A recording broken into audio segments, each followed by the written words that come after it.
¿Y si te dijera que todo lo que te detiene no está afuera, sino dentro de tu mente? Este libro no te va a prometer milagros, te va a enseñar a crearlos. Aquí entenderás cómo tus pensamientos moldean tu realidad, cómo transformar el miedo en poder y cómo convertir tu mente en tu mayor aliada. ¿Estás listo para dejar de reaccionar y empezar a dominar tu vida desde dentro? Bienvenido a Domina tu pensamiento y gana siempre. Nadie pierde con una mente indomable. Capítulo 1. El origen invisible del fracaso. Fracasar no siempre significa perder algo. A veces, fracasar es seguir viviendo igual, repitiendo los mismos pensamientos cada día, fingiendo que no sabes de dónde viene tu cansancio. Porque sí, hay un cansancio que no tiene que ver con dormir poco, sino con pensar demasiado, con sentirte preso de ti mismo, con tener una mente que parece tu enemiga. Y lo más curioso es que no siempre fue así. Todos nacimos con una mente limpia, curiosa, libre. Pero en algún punto, sin darnos cuenta, empezamos a escuchar una voz interior que nos decía: no puedes, no sirves, no va a funcionar. Y lo peor es que esa voz suena como tú. Napoleon Hill decía que el fracaso no es más que el plan de la naturaleza para prepararte a través de la adversidad para un gran propósito. Pero cuando la mente no entiende esa frase, la convierte en castigo. Empieza a creer que el fracaso es una señal de que algo está mal contigo, no una puerta hacia una nueva dirección. Ese es el origen invisible del fracaso. No está afuera, está en cómo interpretas lo que te pasa. Recuerdo un caso de alguien que conocí hace años. Tenía todo lo que cualquiera podría envidiar: un trabajo estable, una pareja amorosa, una casa bonita. Pero cada mañana se levantaba con una sensación de vacío que no podía explicar. Me decía: no entiendo por qué me siento tan perdido si lo tengo todo. Su mente no estaba cansada por lo que hacía, sino por cómo se hablaba. Vivía en una guerra interna. El pensamiento lo empujaba a avanzar, pero la emoción lo arrastraba hacia el pasado. Cada intento de cambio le duraba 2 o 3 días. Luego volvía a su rutina, como si una fuerza invisible lo obligara a repetir el mismo patrón. Esa fuerza invisible no era el destino ni una maldición, era su pensamiento. Más específicamente, era el pensamiento no observado, ese que opera de fondo y crea tu identidad sin que lo notes. Joe Dispenza lo explicaba así: no puedes crear un futuro si sigues aferrado a los recuerdos de tu pasado. Tu mente y tu cuerpo deben aprender a vivir en el presente del nuevo futuro que eliges. Pero, ¿qué significa eso en palabras reales? Significa que mientras sigas pensando como la persona que fracasó ayer, tu cuerpo no sabrá cómo sentirse como la persona que podría triunfar hoy. La mente tiene memoria, y no hablo de recuerdos, sino de sensaciones. Esa memoria guarda las veces que te humillaron, los intentos que no salieron, las comparaciones silenciosas con los demás. Cada vez que intentas hacer algo nuevo, esa memoria se activa y te susurra: ya lo intentaste y fallaste. No lo hace por maldad. Lo hace porque cree que te está protegiendo. El fracaso mental es una estrategia de defensa. El problema es que, si no la cuestionas, se convierte en tu identidad. El origen invisible del fracaso está en esa costumbre inconsciente de creerle a la mente sin ponerla en duda. Te has acostumbrado a obedecerla, como si todo pensamiento fuera verdad. Pero los pensamientos no son leyes, son residuos emocionales. No están describiendo la realidad, están repitiendo tu historia. Piensa en cuántas veces te has dicho: no soy suficiente. ¿Realmente es cierto o simplemente es una frase vieja, heredada de alguien que te la hizo creer cuando eras más vulnerable? El fracaso no empieza el día que algo sale mal. Empieza el día que decides que tú eres el problema. Hay personas que cargan el peso del pasado sin darse cuenta. Caminan con el cuerpo hacia el futuro, pero con la mente mirando hacia atrás. Por eso se sienten bloqueadas, porque no avanzan, arrastran. Y cuando arrastras, cualquier paso se vuelve agotador. Joseph Murphy decía que tu mente subconsciente no razona, acepta lo que repites con emoción. Si te repites una mentira el tiempo suficiente, tu subconsciente la volverá tu realidad. Por eso hay personas que nunca logran salir del mismo lugar, no porque no puedan, sino porque su mente no sabe cómo dejar de creer lo que ya creyó. Volviendo al caso de esa persona, un día decidió probar algo diferente. En lugar de seguir buscando respuestas afuera, comenzó a observar sus pensamientos. Durante semanas, no intentó cambiarlos, solo los miraba. Se dio cuenta de algo que lo dejó en silencio. El 80% de sus pensamientos eran negativos y casi todos hablaban de sí mismo con desprecio. Esa revelación fue su punto de quiebre. No necesitaba cambiar su vida, necesitaba cambiar la forma en que se hablaba. Porque uno no puede vivir en paz si su propio pensamiento lo ataca. ¿Te has preguntado alguna vez cuántas veces al día te contradices? ¿Cuántas veces dices que quieres algo y luego piensas que no puedes? Esa contradicción es el sabotaje más común y suele disfrazarse de prudencia. Dices, voy a esperar el momento correcto. Pero ese momento nunca llega. No llega porque la mente no busca certeza, busca control, y cuando no puede controlarlo todo, te hace creer que no estás listo. Pero no estar listo también es una excusa elegante para no moverte. El fracaso invisible vive ahí, en la mente que analiza tanto que olvida actuar. En la mente que necesita entenderlo todo antes de arriesgarse. En la mente que dice, cuando tenga confianza lo haré, sin entender que la confianza no llega antes, llega después. Daniel Goleman decía que la autoconciencia emocional es la piedra angular de la inteligencia emocional. Y tenía razón, porque cuando entiendes lo que sientes, dejas de pelear con tu mente. No necesitas eliminar el miedo ni la duda, solo reconocerlos sin permitir que conduzcan tu vida. A veces creemos que pensar mucho nos hace más inteligentes, pero lo que realmente hace es debilitarnos. Pensar sin conciencia es como correr sin dirección. Gastas energía, pero no llegas a ningún lado. Por eso, el fracaso no siempre se ve. Puede estar escondido detrás de una sonrisa, detrás de alguien que parece tener todo bajo control. Porque a veces el verdadero fracaso es aparentar que todo está bien, mientras por dentro no soportas tu propio ruido mental. Y aquí es donde entra la parte más dura, aceptar que nadie más tiene la culpa, que no fue tu jefe, ni tu pareja, ni tu infancia, que el enemigo no está afuera, sino en el eco interno que repite, no soy capaz. Esa frase tiene poder solo porque tú se lo diste. En cuanto dejes de repetirla, perderá fuerza. Pero dejar de repetirla requiere coraje, porque significa dejar de justificarte. La mente, cuando no la dominas, te convence de que el cambio es peligroso. Por eso muchos prefieren quedarse donde están, aunque duela. Es más fácil sufrir desde lo conocido que sanar desde lo incierto. Pero el que se queda quieto también pierde. Hay una frase de Hill que me gusta mucho. La mayoría de los grandes fracasos se deben a la falta de persistencia, no a la falta de talento.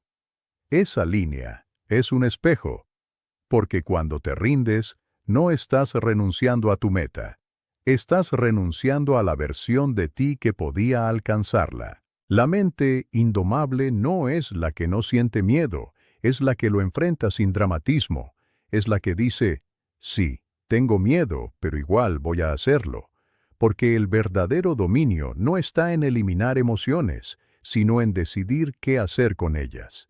El origen invisible del fracaso se rompe cuando entiendes que tus pensamientos no siempre dicen la verdad, cuando aprendes a escuchar sin obedecer, a sentir sin reaccionar, a fallar sin destruirte. No se trata de pensar bonito, sino de pensar libre. Recuerdo que aquella persona del ejemplo, después de meses de observarse, empezó a notar algo extraño.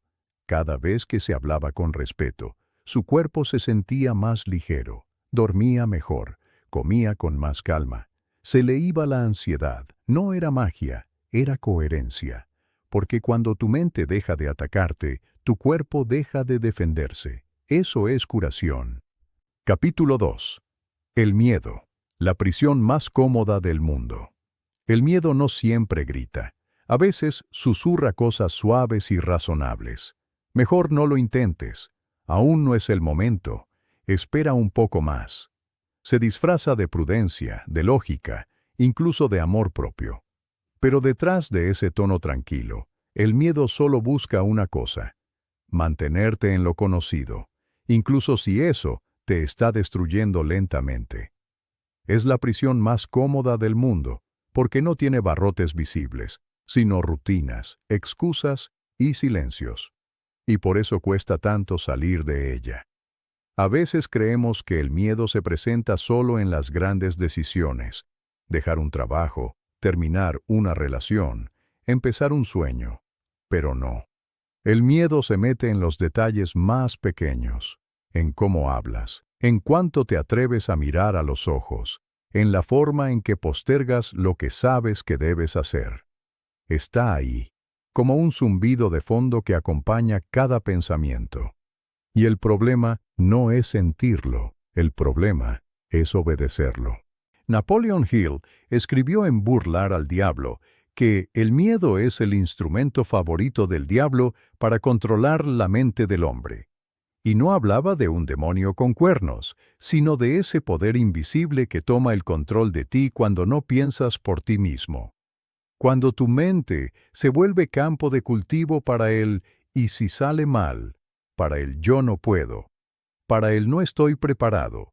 Ese es el diablo interno del que hablaba Hill, el miedo que te domestica con argumentos. Conocí a alguien que vivía en esa prisión. Tenía talento, ideas brillantes y una capacidad enorme de inspirar a otros. Pero cuando se trataba de actuar, algo lo detenía. Decía que era por timidez, pero no era timidez. Era miedo al juicio, miedo a ser visto, miedo a destacar y que, en lugar de aplaudirle, lo señalaran.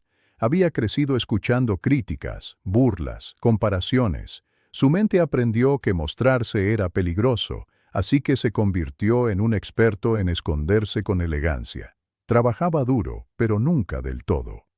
Daba lo mejor, pero no completamente.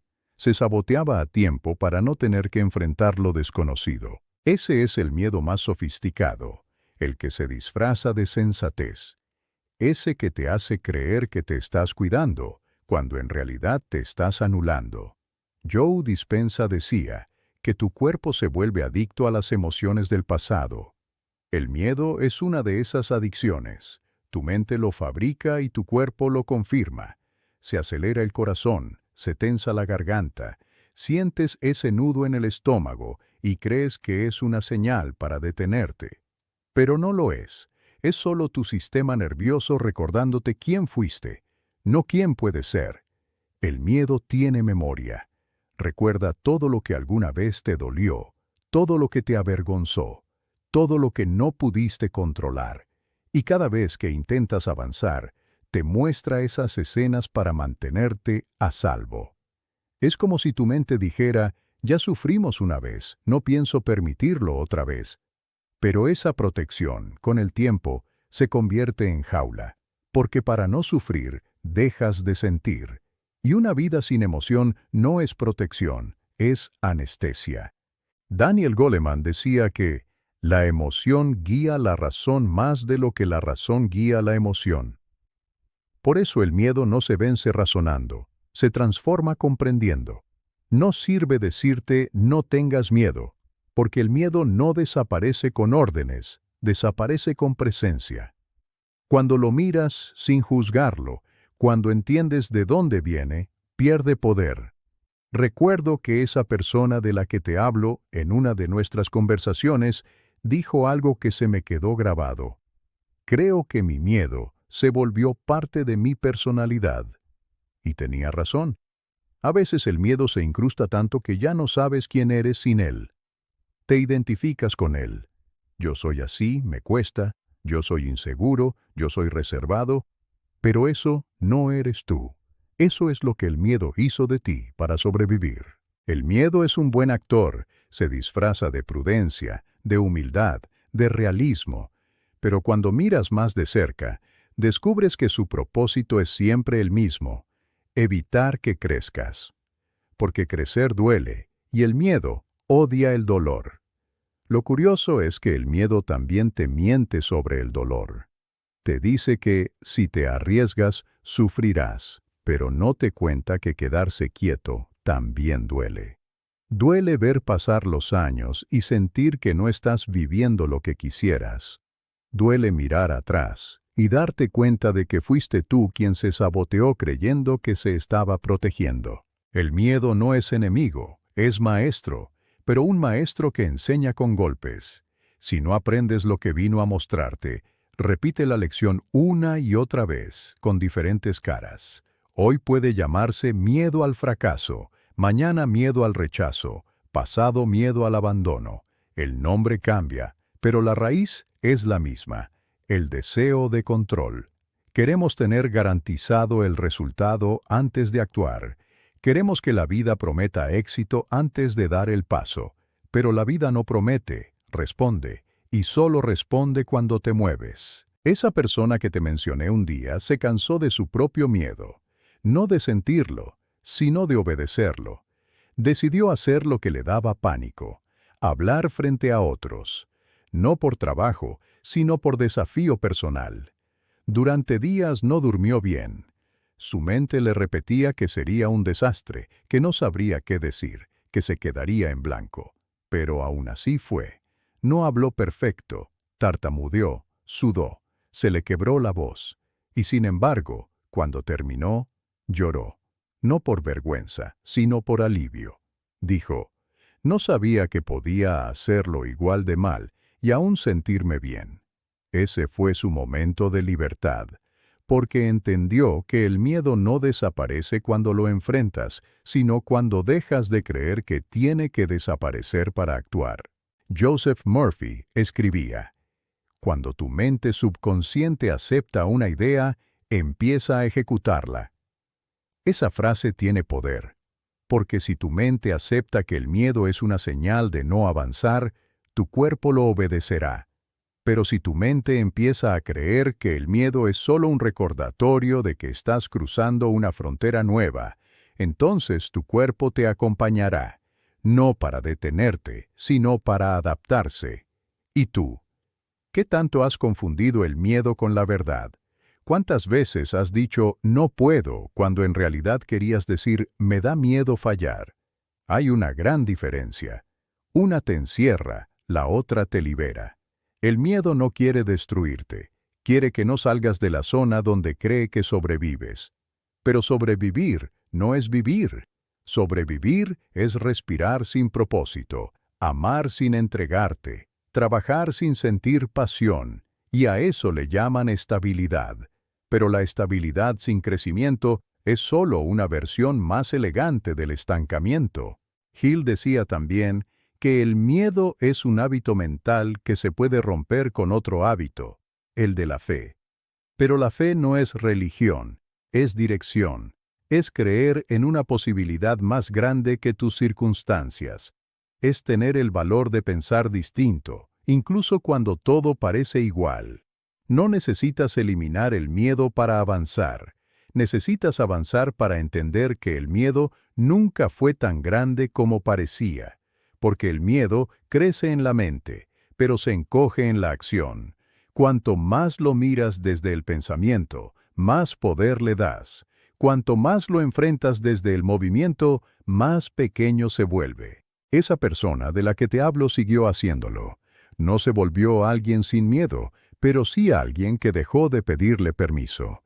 Empezó a tomar decisiones aunque temblara. Empezó a hablar aunque dudara. Empezó a vivir con la incomodidad de no saber, y lo curioso fue que su vida empezó a expandirse.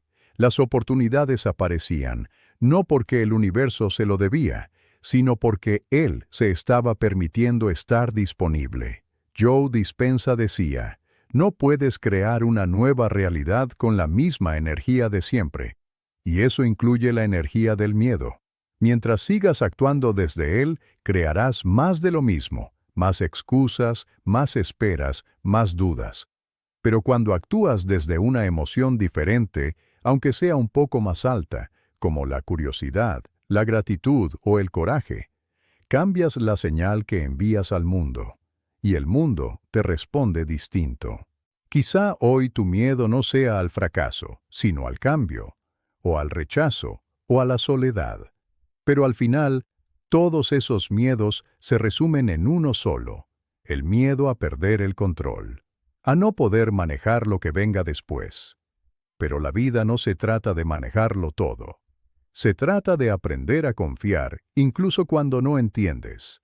A veces, lo más valiente no es hacer algo enorme, sino algo pequeño que el miedo lleva años impidiéndote. Llamar a alguien, decir lo que sientes, pedir ayuda, empezar un proyecto sin esperar sentirte listo. Cada acto así es una grieta en los muros de esa prisión invisible. Capítulo 3. El poder de no reaccionar. No reaccionar no es indiferencia, es dominio, es tener fuego adentro y no dejar que te consuma. Es sentir la provocación en el pecho, el impulso en la garganta, el temblor en las manos, y aún así quedarte quieto, presente, sin cederle tu energía a lo que no la merece.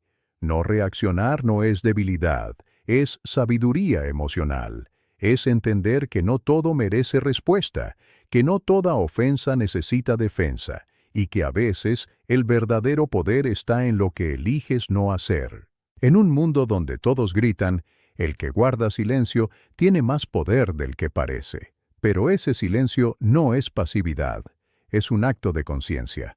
Porque quien no reacciona ha aprendido a mirar el conflicto desde un lugar más alto, no desde la herida. Joe Dispenza decía que, cuando algo externo controla cómo te sientes por dentro, eres una víctima de tu entorno. Cuando decides cómo sentirte sin importar lo externo, te vuelves creador. Y eso es no reaccionar. Elegir ser el creador de tu estado interno, no el reflejo del caos ajeno. Pero claro, no reaccionar no es fácil. La mente está entrenada para responder de inmediato, para defenderse, para tener la última palabra. Nos enseñaron que el que no responde, pierde, que el que calla, acepta, que el que se retira, es débil. Sin embargo, el que domina su impulso no pierde nada. Gana libertad. La libertad de no caer en el juego de los demás. La libertad de decidir su ritmo, su tiempo, su centro. Recuerdo una historia. Alguien muy cercano me contaba cómo perdió el control una vez en su trabajo.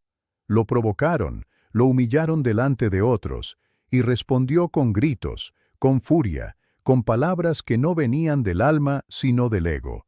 Dijo que en el momento se sintió bien, porque por fin había defendido su valor. Pero al llegar a casa, esa satisfacción se convirtió en vergüenza, no por lo que dijo, sino por lo que entregó. Entregó su paz, su centro, su energía. Dijo, me convertí justo en lo que no quería ser. Desde ese día se prometió algo. No vuelvo a perderme a mí por ganar una discusión. Ese es el punto exacto donde nace el poder real. Cuando comprendes que tu reacción es una elección, no un reflejo. Que puedes sentir todo sin convertirte en ello. No reaccionar no es no sentir. Es sentirlo todo, y aún así no moverte desde el dolor.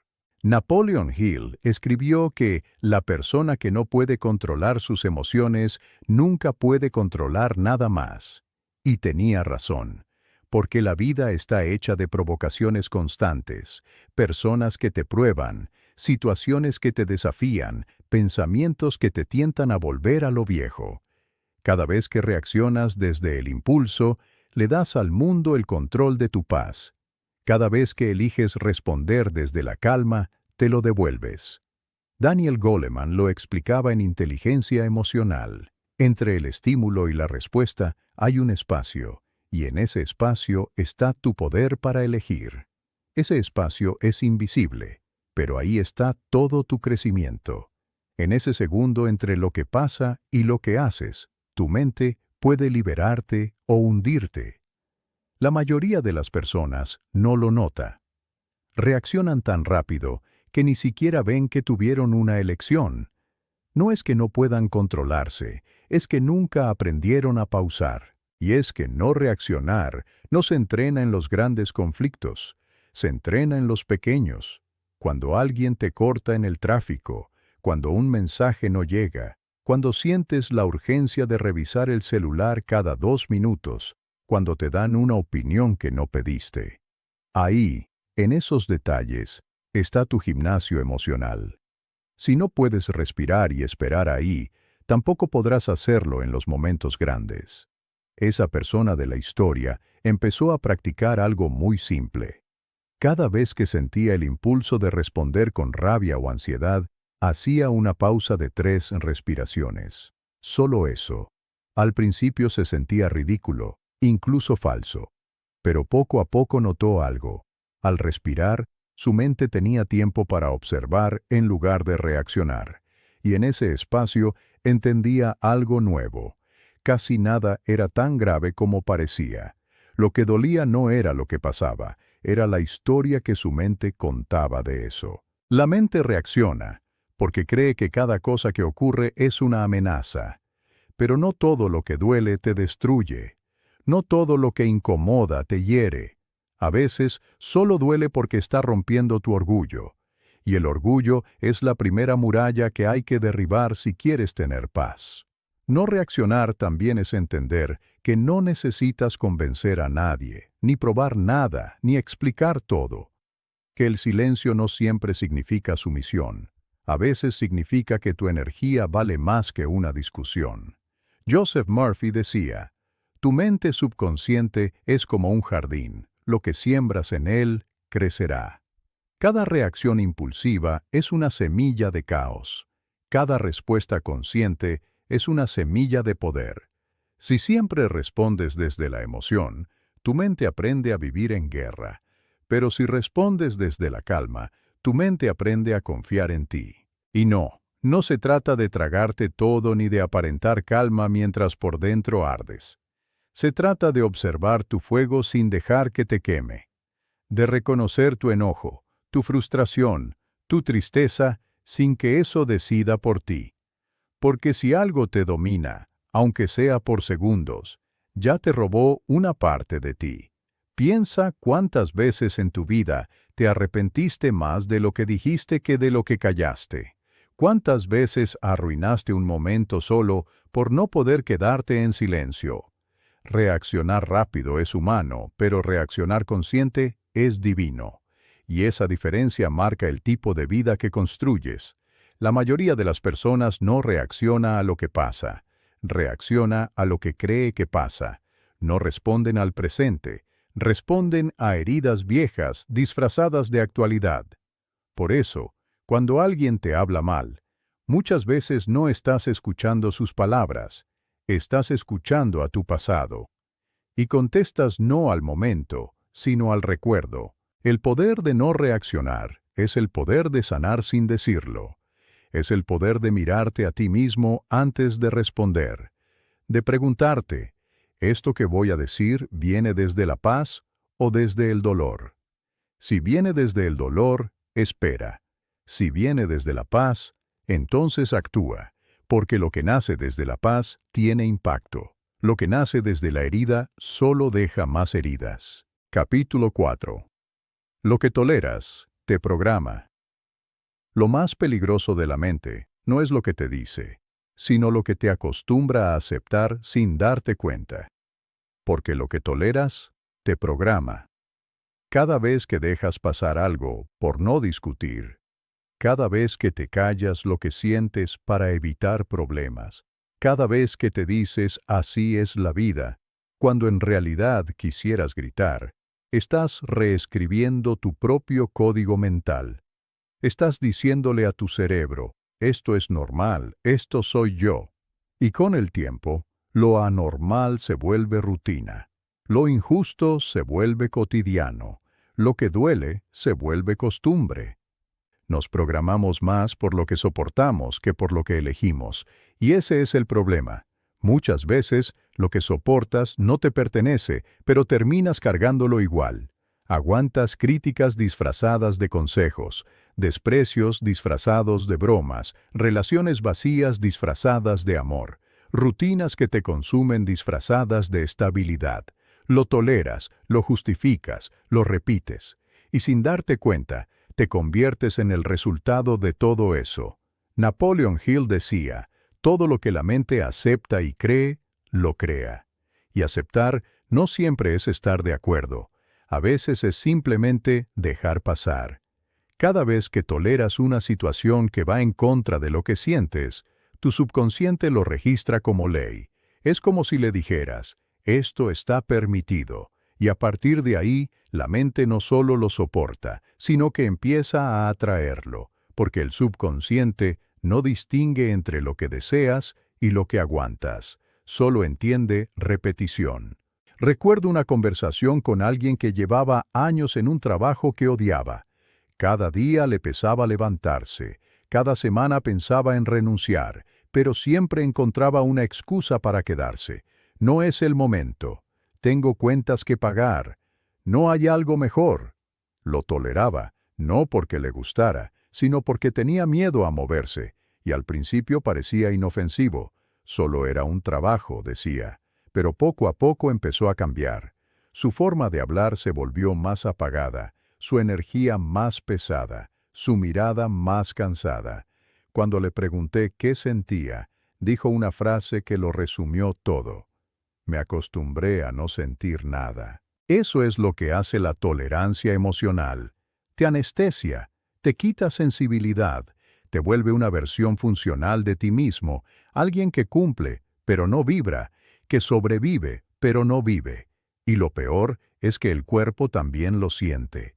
Joe Dispenza explica que cada pensamiento repetido genera una reacción química que el cuerpo aprende como hábito.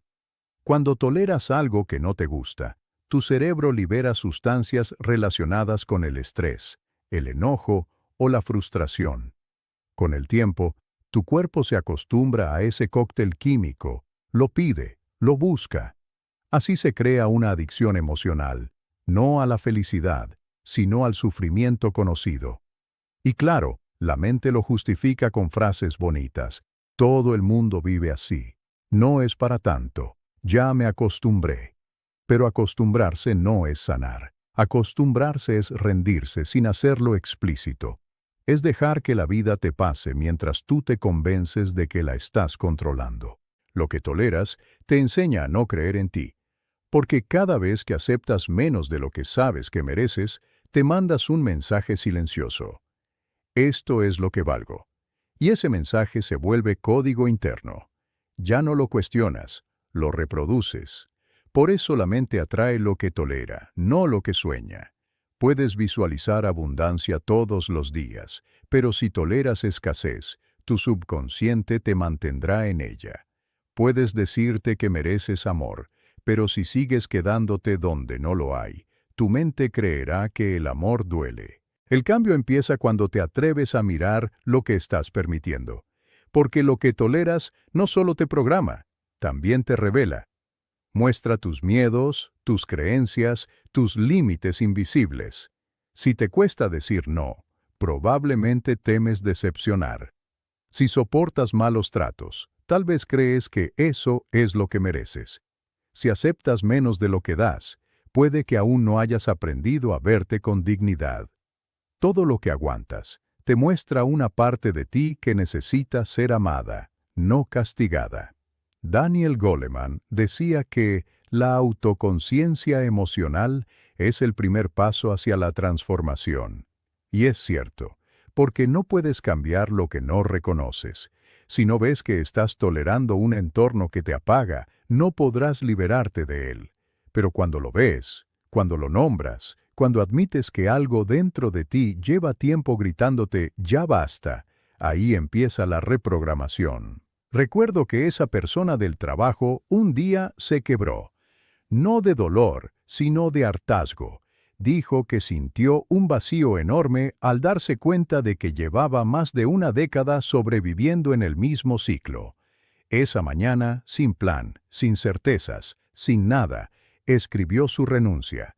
Me contó que temblaba mientras la firmaba, pero también que, por primera vez en años, sintió algo parecido a la paz.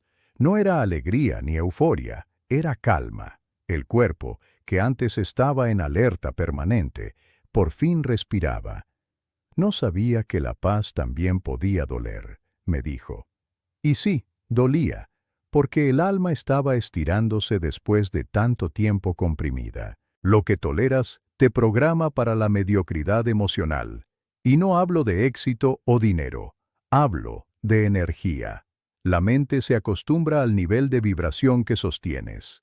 Si tu entorno está lleno de quejas, terminas pensando como quien más se lamenta. Si tu pareja vive en conflicto, acabas hablando en tono de defensa. Si tus pensamientos giran en torno a lo que falta, tu energía se entrena en la carencia. Así de simple. Joseph Murphy explicaba que el subconsciente es como el suelo fértil de un campo. Todo lo que siembres con emoción crecerá, sea bueno o malo. Y tú, sin notarlo, siembras con tus hábitos, con tus silencios, con tus renuncias.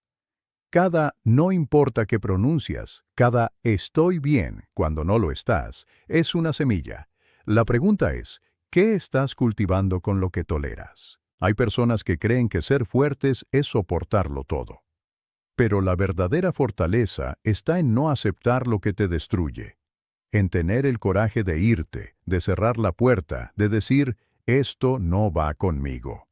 Porque lo que permites enseña a los demás cómo tratarte, pero también enseña a tu mente cómo pensarte. Lo que toleras no solo moldea tu entorno, moldea tu identidad, porque tus límites no son externos, son mentales. Si en tu cabeza justificas lo que te duele, tu cuerpo lo normalizará. Si en tu corazón sigues esperando que cambie alguien que siempre te hiere, tu alma aprenderá a amar el dolor, y así se perpetúa la programación. La confusión emocional se vuelve lenguaje cotidiano. Esa persona del trabajo, después de renunciar, pasó meses en el limbo. No sabía qué hacer. Tenía miedo, pero en medio de esa incertidumbre, algo empezó a despertar. Volvió a leer, volvió a dormir, volvió a reír, empezó a recuperar pequeñas partes de sí que había perdido en la rutina. Un día me dijo, nunca imaginé que lo difícil no era renunciar, era aceptar todo lo que había aguantado.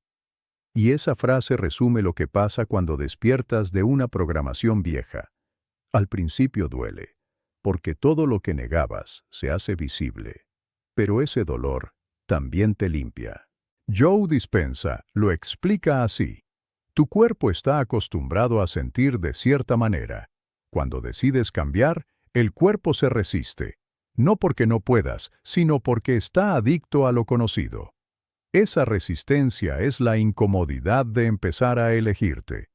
Pero si la sostienes, algo cambia dentro. Tu química se adapta, tu mente se reescribe, tu energía se eleva. Y entonces descubres que no era la vida la que estaba en tu contra, eras tú sosteniendo lo que ya no servía. Hay que ser sinceros. A veces seguir tolerando parece más fácil que cambiar, porque cambiar te deja sin excusas. Te obliga a mirar de frente tus decisiones, tus omisiones, tus miedos. Pero si no eliges por ti, alguien o algo elegirá por ti. Y la mente, como el agua, se acomoda a donde la pongas. Si la dejas correr hacia lo cómodo, se estanca. Si la diriges hacia lo nuevo, fluye. Capítulo 5. El silencio mental, donde Dios habla. Hay un momento en la vida en que uno se da cuenta de que no puede escuchar nada nuevo porque su mente no se calla. Y no hablo del ruido externo, hablo del ruido interno, ese que no se apaga ni cuando estás solo. Es esa voz que te interrumpe, que te explica todo, que te recuerda lo que hiciste mal, lo que no hiciste, lo que podrías haber dicho mejor. Es la voz que no te deja estar aquí. El silencio mental es casi un milagro hoy en día, y sin embargo es la puerta a todo lo que estás buscando. Porque cuando tu mente calla, tu alma por fin habla, y lo que te dice no son palabras, es una certeza que no necesita explicación. Ahí está Dios. Pero la mayoría no soporta ese silencio. Lo evitan, lo llenan de ruido, de música, de pantallas, de distracciones, de conversaciones vacías. Porque cuando la mente calla, lo primero que sale no es paz. Es lo que habías escondido. Y eso duele. Duele porque el silencio te desnuda. Te deja frente a ti mismo sin adornos, sin disfraces, sin distracciones. Por eso tantos prefieren seguir corriendo, seguir hablando, seguir ocupados. Pero ese ruido mental constante te separa de ti, de la vida y de lo divino. Joseph Murphy decía, tu mente subconsciente es el instrumento mediante el cual Dios se expresa.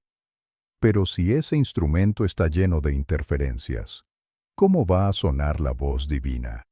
La mayoría de las veces no es que Dios no hable, es que tú no puedes escucharlo, porque tu mente está tan ocupada interpretando, opinando, recordando, que no deja espacio a la sabiduría que está más allá del pensamiento. Recuerdo una historia. Era una mujer que siempre había sido ansiosa. Vivía con miedo a que algo saliera mal. Si su hijo no contestaba el teléfono, ya imaginaba tragedias.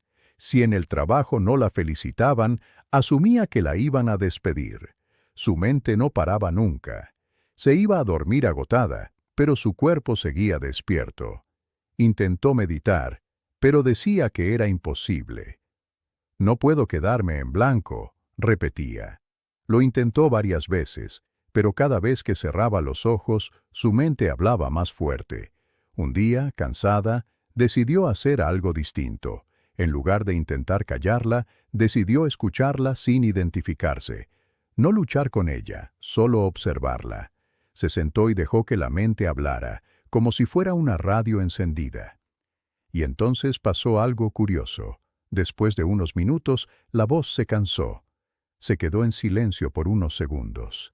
En ese breve instante, sintió algo que no sabía explicar. No fue una voz, no fue una imagen. Fue una sensación, como si alguien le dijera, estás a salvo. Eso fue suficiente para que entendiera que el silencio no es vacío, es presencia. Y en esa presencia está Dios. No un Dios lejano, ni uno con reglas, ni uno con castigos, sino ese que vive dentro, el que no grita, el que susurra cuando te detienes. Napoleon Hill escribió, «Solo cuando la mente se calma, la inspiración llega». Y tenía razón, porque la inspiración no es un pensamiento, es una descarga de algo que no viene de ti, pero que pasa a través de ti. No puedes forzarla, solo puedes prepararte para recibirla. Y el silencio es la preparación. Es la señal que le dice al universo, ya dejé de imponer, ahora quiero escuchar. La mente humana está programada para resolver, para comparar, para anticipar. Pero cuando quieres escuchar a Dios, ese programa no sirve, porque la divinidad no opera desde la lógica, sino desde la conciencia. No entra en tu cabeza, entra en tu estado de presencia. Por eso Joe Dispenza insiste tanto en que el verdadero poder está en el momento presente, porque solo ahí, sin pasado ni futuro, puedes percibir lo que no se puede pensar. Pero nadie te enseña a callar la mente. Te enseñan a pensar más, a razonar más, a analizarlo todo. Nos volvemos expertos en darle vueltas a lo mismo hasta convertirlo en un laberinto. Y cada pensamiento que repites crea una emoción, y cada emoción refuerza el pensamiento. Así nace el ruido mental. De la incapacidad de soltar. El silencio mental no es la ausencia de pensamientos, es la ausencia de apego a ellos. No es que no pienses, es que dejas de creer que cada pensamiento eres tú. es aprender a mirar lo que pasa por tu cabeza sin perderte en ello. Como ver hojas flotar en un río. Las observas, pero no te subes a ninguna. La mujer de la historia empezó a practicar eso cada mañana. No meditaba para lograr algo. Solo se sentaba y respiraba. Algunas veces lloraba, otras se enojaba, otras se aburría. Pero seguía. Y poco a poco, empezó a notar algo. Sus días se volvían más tranquilos. No porque el mundo cambiara, sino porque ella ya no reaccionaba igual. Cuando alguien la criticaba, ya no se desmoronaba. Cuando algo salía mal, ya no se castigaba. No era indiferencia, era presencia. El silencio había empezado a filtrarse en su manera de vivir. Ese es el poder del silencio. Transforma sin esfuerzo. No necesitas repetir 1000 afirmaciones, ni buscar señales. Cuando tu mente se aquieta, la vida empieza a alinearse sola, porque ya no estás creando desde el miedo, sino desde la coherencia. Daniel Goleman hablaba de la importancia de la autoconciencia emocional. Solo cuando puedes observar tus pensamientos y emociones sin quedarte atrapado en ellos, puedes elegir con claridad. Eso es silencio. No es apagar la mente, es ponerle atención sin juicios. Y sí, a veces el silencio duele, porque cuando por fin callas, escuchas el eco de todo lo que has estado evitando. Escuchas tu soledad, tu culpa, tu enojo, y te das cuenta de que no era el mundo lo que hacía ruido, eras tú. Pero ese dolor no es castigo, es limpieza. Es tu alma quitando las capas que te separaban de su voz. En ese silencio, algo se ordena. No porque tú lo hagas, sino porque dejas de estorbarle a la vida. Empiezas a entender que las respuestas que buscabas no estaban afuera, ni en otros, ni en los libros. Estaban dentro, esperándote a ti. Pero no podías oírlas porque estabas demasiado ocupado buscando. Joseph Murphy también decía, Dios está dentro de ti, esperando ser reconocido. Y reconocer no es pensar en Él, es sentirlo. Es cerrar los ojos y darte cuenta de que detrás de todos tus pensamientos hay algo que nunca se altera, que no cambia, que siempre ha estado ahí. Ese algo es lo que eres cuando no estás actuando, ni temiendo, ni deseando. Es tu conciencia. Y cuando entras ahí, el tiempo se detiene.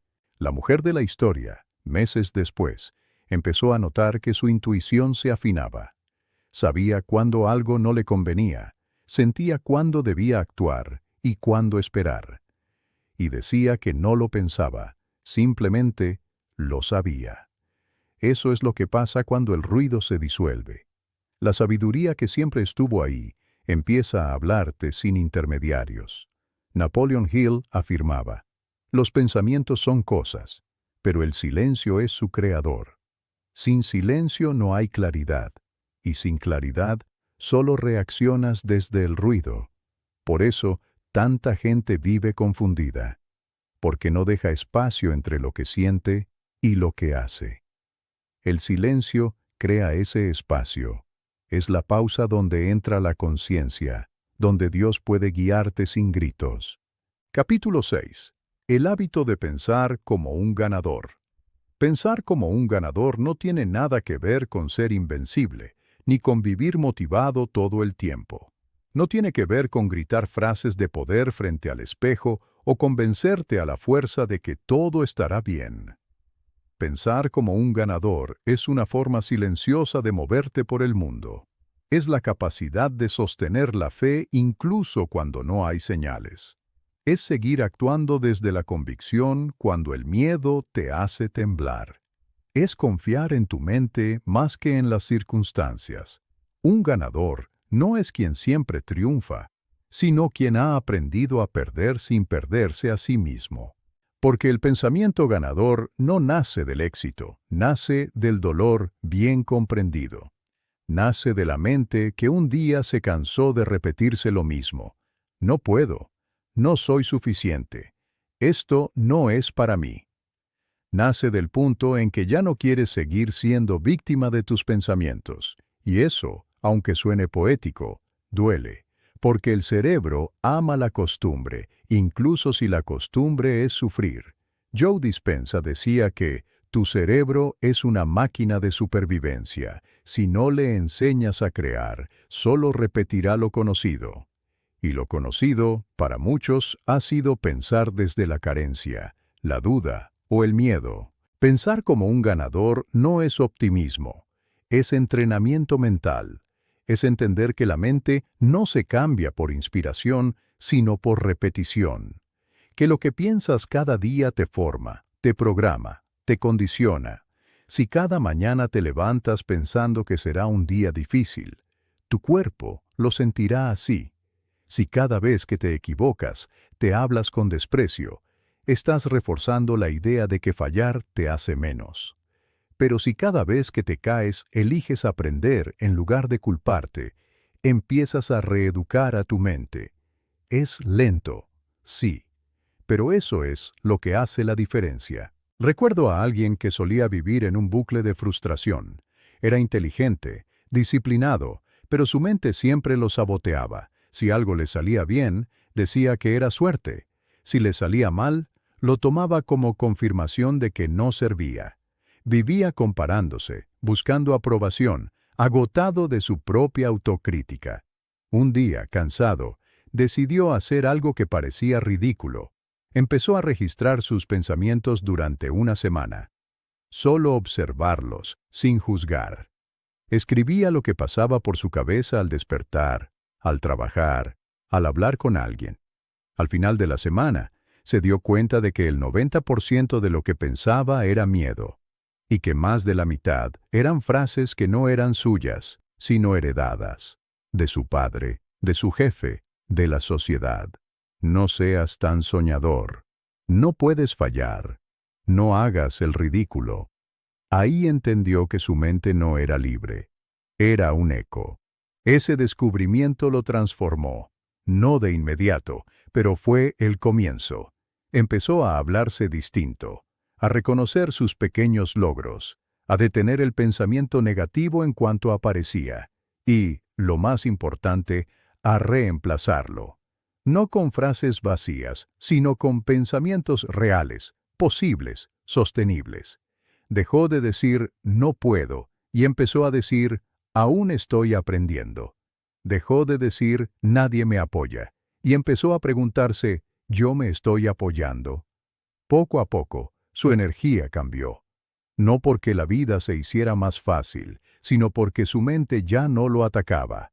Eso es pensar como un ganador. Dejar de convertir cada obstáculo en una historia de fracaso.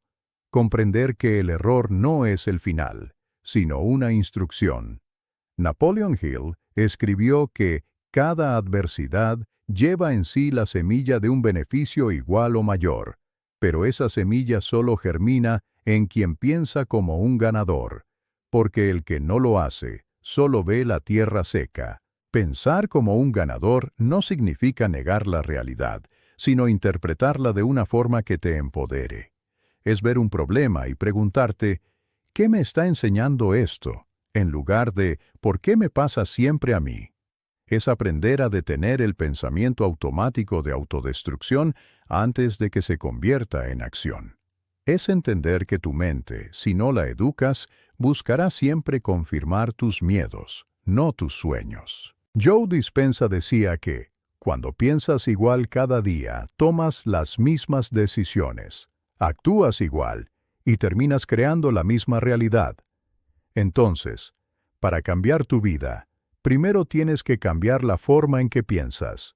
No se trata de cambiar todo de golpe, sino de notar cuándo repites una vieja versión de ti. ¿Cuántas veces al día te dices algo que ya no quieres creer? ¿Cuántas veces revives la historia del pasado que ya deberías haber soltado? Pensar como un ganador es dejar de alimentar esas versiones viejas y empezar a pensar desde la versión que estás construyendo, aunque aún no exista por completo. Pero claro, la mente no se deja cambiar fácilmente. Lucha, se resiste, te susurra, esto no sirve, no lo lograrás, estás perdiendo el tiempo. Y ahí es donde el hábito importa. porque el hábito no es emoción, es repetición. Así como entrenas tu cuerpo con constancia, también puedes entrenar tu mente para pensar distinto. Al principio cuesta, luego se vuelve natural. El pensamiento ganador no nace del entusiasmo, nace de la disciplina. Esa persona del ejemplo empezó a aplicar una regla simple. Cada vez que se descubría pensando algo limitante, lo escribía, y debajo escribía su versión opuesta. Si pensaba, no puedo hacerlo, escribía, sí puedo aprender a hacerlo. Si pensaba, me van a rechazar, escribía, si me rechazan, me redirigen. Con el tiempo, su mente empezó a acostumbrarse a esa forma de ver las cosas. No se volvió inmune a la duda, pero ya no la tomaba como verdad. Y eso cambió todo. Pensar como un ganador también implica cuidar el entorno mental en el que vives. La gente con la que hablas, los contenidos que consumes, las conversaciones que sostienes. Todo lo que entra por tus sentidos moldea tu mente. Daniel Goleman decía que la atención es la energía más poderosa que tenemos. A lo que le das atención, lo fortaleces. Si dedicas tus días a quejarte, te vuelves experto en ver lo que falta. Si dedicas tus días a agradecer, te vuelves experto en ver lo que tienes.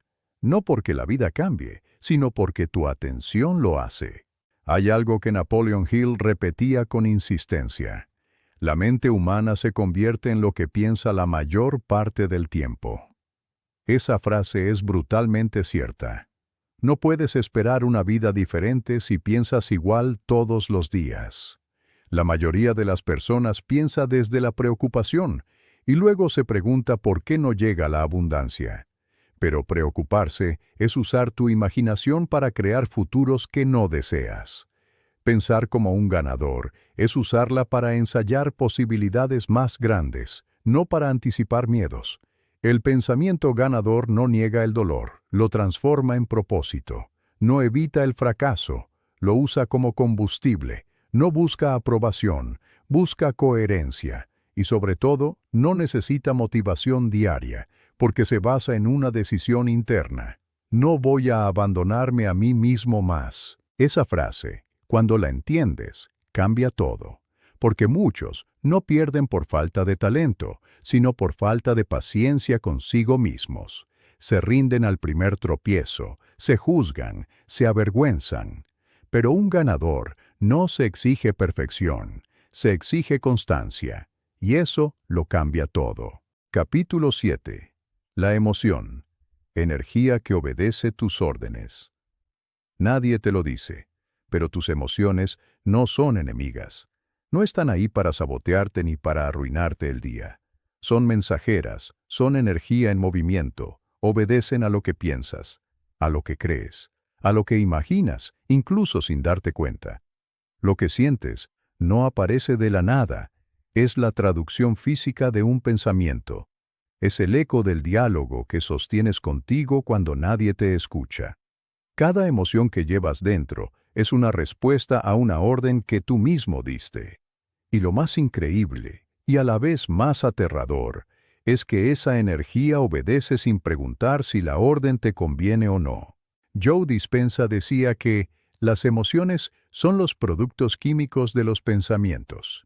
Si piensas algo triste, el cuerpo fabrica tristeza. Si piensas algo amenazante, fabrica miedo. Si piensas algo hermoso, fabrica gratitud. Es biología pura, pero también es espiritualidad viva. El cuerpo materializa lo que la mente imagina. Y el problema es que la mayoría no lo nota. Vive sintiendo sin saber que está sintiendo lo que piensa, no lo que es. Cuando entiendes esto, dejas de ver tus emociones como algo que te pasa y comienzas a verlas como algo que te está informando. La ansiedad, por ejemplo, no llega porque sí.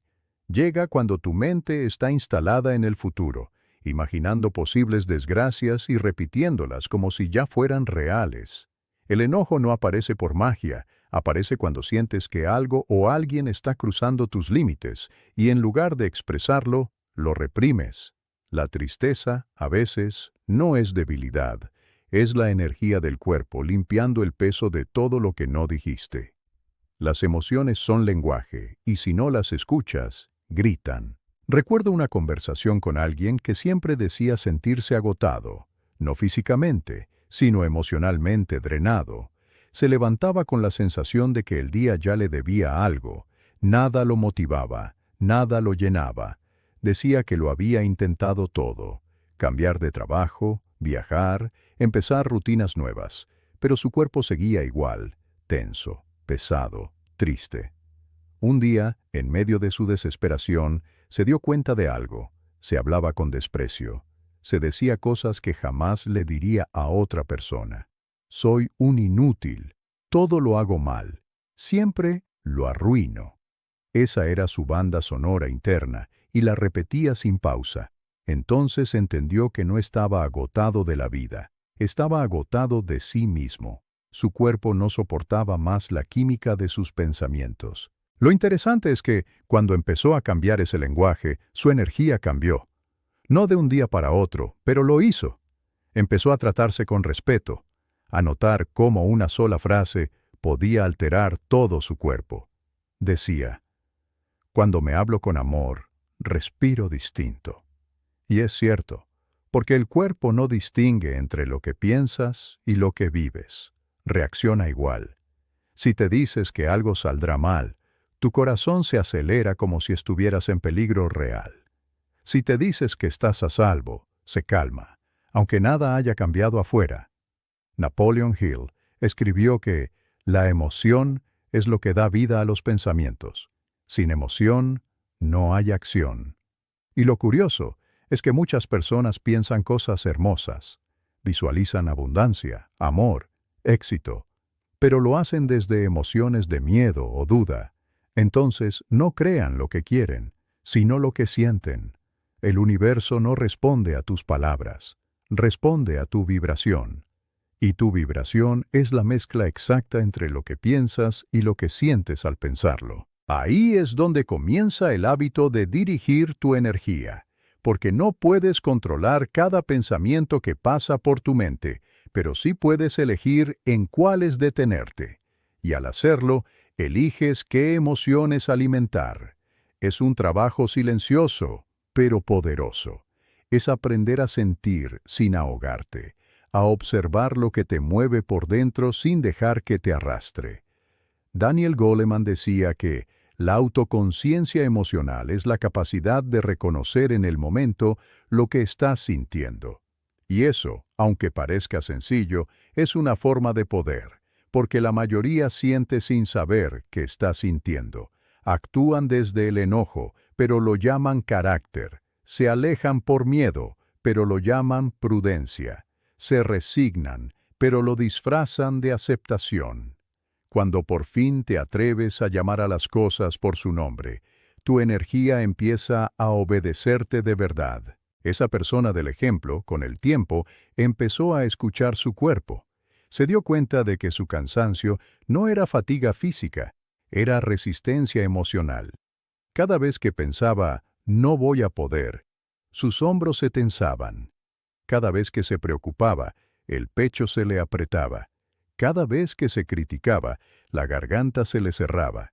Y cuando empezó a observar sin juzgar, el cuerpo empezó a confiar.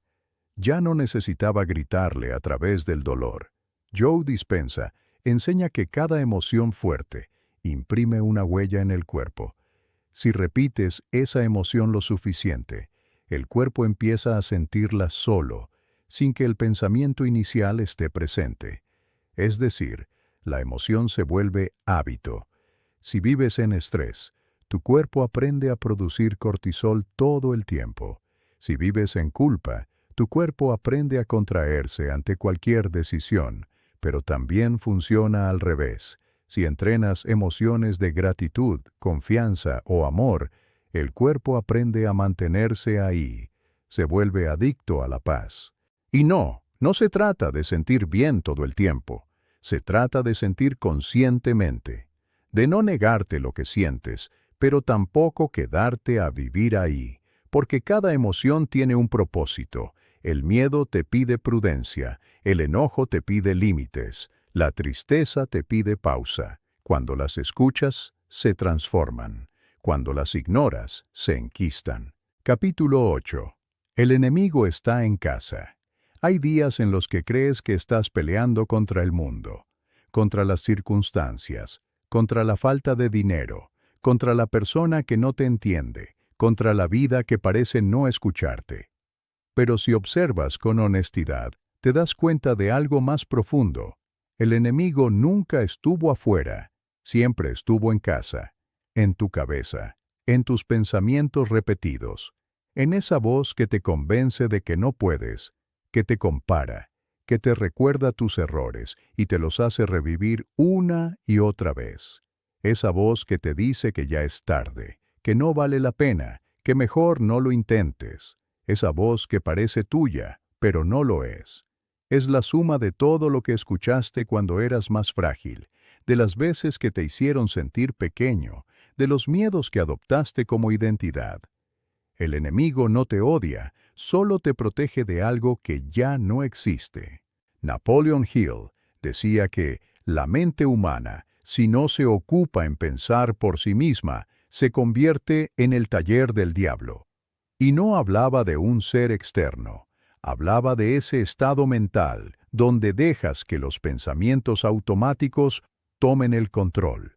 Esos pensamientos que no analizas, pero que gobiernan tus emociones, tus decisiones y tu destino.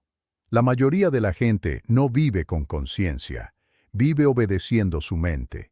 Y una mente no entrenada, sin guía, sin observación, puede ser el enemigo más cruel que tendrás, porque te conoce mejor que nadie, sabe en qué momento atacarte, qué palabras usar para desanimarte y cuándo hacerte creer que tiene razón. Recuerdo un caso que me marcó. Era alguien que siempre decía querer vivir tranquilo. Su mayor deseo era paz, pero su mente nunca se la daba. Cada vez que algo iba bien, se inventaba un problema. Si su relación estaba estable, pensaba que pronto lo iban a dejar. Si tenía dinero, temía perderlo. Si algo se calmaba, buscaba inconscientemente el conflicto. No entendía por qué, hasta que un día, en medio de una conversación, dijo algo que lo dejó callado. No sé vivir sin ruido. Y esa fue la verdad. Su mente se había acostumbrado al caos, al drama, al movimiento constante. Cuando todo estaba bien, su cuerpo no lo soportaba, porque la calma le resultaba desconocida. Así descubrió que su mayor enemigo no era la vida, sino su adicción al conflicto interno. Eso es lo que pasa cuando el enemigo está en casa. No puedes escapar, porque lo llevas contigo. Te sabotea justo cuando las cosas comienzan a mejorar. Te hace dudar de lo que mereces. Te convence de que el amor no dura, de que la felicidad no existe, de que el éxito tiene un precio que no puedes pagar. Te encierra en un ciclo silencioso. Intentas avanzar, pero algo dentro te jala hacia lo conocido, hacia el viejo yo, que aprendió a sobrevivir sufriendo. Joe Dispenza decía que la mente subconsciente es el cuerpo, y el cuerpo es la mente hecha hábito. Tu cuerpo recuerda más de lo que crees. Recuerda la tristeza de un abandono, el miedo de un fracaso, la frustración de no haber sido escuchado. Cada emoción no resuelta se convierte en un programa que se repite sin que lo notes, y así, cada vez que algo amenaza ese patrón, como la posibilidad de cambiar o mejorar, tu sistema se activa para detenerlo. No por maldad, sino por costumbre. La mente cree que te protege. ¿Alguna vez has sentido que saboteas tus propias oportunidades? Que justo cuando algo empieza a fluir, algo dentro de ti se desconecta. Que conoces a alguien que podría ser bueno para ti, pero sin saber por qué lo alejas. Que consigues un avance, pero te las arreglas para volver al punto cero. Eso no es falta de suerte, es programación. Es tu mente diciendo, esto no es familiar, y lo desconocido me da miedo. El enemigo no quiere destruirte, quiere mantenerte a salvo de lo que no entiende. Pero lo que no entiende es que esa seguridad te cuesta la vida. Daniel Goleman explicaba que El primer paso de la inteligencia emocional es la autoconciencia. Sin ella, reaccionas desde tus heridas, no desde tu voluntad. No te das cuenta de que no es el presente lo que te molesta, sino el pasado reviviendo en tu cuerpo. Cada vez que alguien te critica, no reaccionas por lo que dicen, sino porque tu mente recuerda la vez que no te valoraron. Cada vez que alguien se va, no sufres por esa persona, sino por todas las veces que fuiste abandonado. El enemigo usa tu memoria emocional para mantenerte atado. Y si no lo reconoces, lo seguirás alimentando. Esa persona del ejemplo empezó a hacer algo diferente. En lugar de culparse por sabotearse, empezó a observar cuándo y cómo lo hacía. Descubrió que el enemigo no aparecía en los grandes momentos, sino en los pequeños, cuando dudaba de sí, cuando postergaba algo simple, cuando se decía, no importa. Cada no importa era un golpe a su autoestima. Cada vez que se conformaba con menos, reforzaba la idea de que no merecía más. El enemigo no gritaba, susurraba, y esos susurros eran suficientes para detener su crecimiento. Joseph Murphy escribió que tu mente subconsciente no discute contigo, acepta lo que le dices y lo ejecuta. Si le dices no sirvo, buscará pruebas de ello. Si le dices soy capaz, buscará caminos. El enemigo interno no es más que el resultado de años de decirte lo incorrecto. Pero lo bueno es que también puedes reeducarlo, no con lucha, sino con conciencia. La mente es como un niño pequeño. Repite lo que ve y cree lo que escucha. Si pasaste años diciéndote cosas duras, te creyó. Si pasaste años aceptando menos de lo que vales, lo aprendió. Pero igual que un niño, puede desaprender si se le enseña distinto. La reeducación mental no empieza con grandes discursos. Empieza con actos pequeños de coherencia, cumplirte una promesa, dejar de quedarte donde no te quieren, defenderte sin miedo, respetar tus tiempos. Cada vez que lo haces, le muestras al enemigo que ya no manda. El enemigo en casa se disfraza de prudencia. Te dice, no te ilusiones, no confíes tanto, no esperes mucho. Pero la verdad es que no quiere protegerte del dolor, quiere evitar que crezcas. Porque crecer duele, y tu mente lo sabe, pero también sabe que cada vez que te atreves, el dolor se transforma en poder. Esa persona que antes vivía en conflicto empezó a notar el cambio cuando dejó de pelear con su mente y comenzó a dialogar con ella. Cada vez que aparecía un pensamiento negativo, no lo rechazaba, lo cuestionaba. ¿De verdad es cierto? ¿Tengo pruebas? ¿Esto me sirve o me hunde? Al principio sonaba absurdo, pero esa práctica cambió su vida. Porque cuando cuestionas a tu mente, le quitas el trono. Ya no es tu amo, es tu herramienta. Joe Dispenza lo explicaba así. No puedes cambiar tu mente con la misma mente que creó el problema.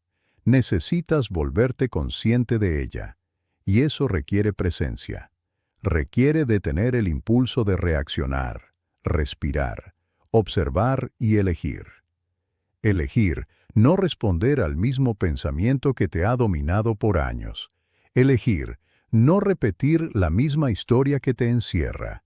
Elegir callar esa voz que dice, no puedes, aunque tiemble tu cuerpo. El enemigo no se va de un día para otro. Aprende a esperar, a disfrazarse, a regresar con nuevos argumentos. Te susurra justo cuando estás cansado, cuando sientes que no vale la pena seguir. Y ahí es cuando más necesitas recordarte quién eres. Porque si no lo haces tú, esa voz lo hará por ti. A veces creemos que sanar es borrar esa voz, pero no, sanar es aprender a no creerle. Es verla venir, escucharla, y no obedecerla. Es mirarla sin miedo. Porque el enemigo interno no soporta la luz de tu conciencia. Se alimenta del piloto automático, de la inconsciencia. Cuando lo ves, pierde fuerza. Napoleon Hill decía que el pensamiento negativo se alimenta del descuido mental.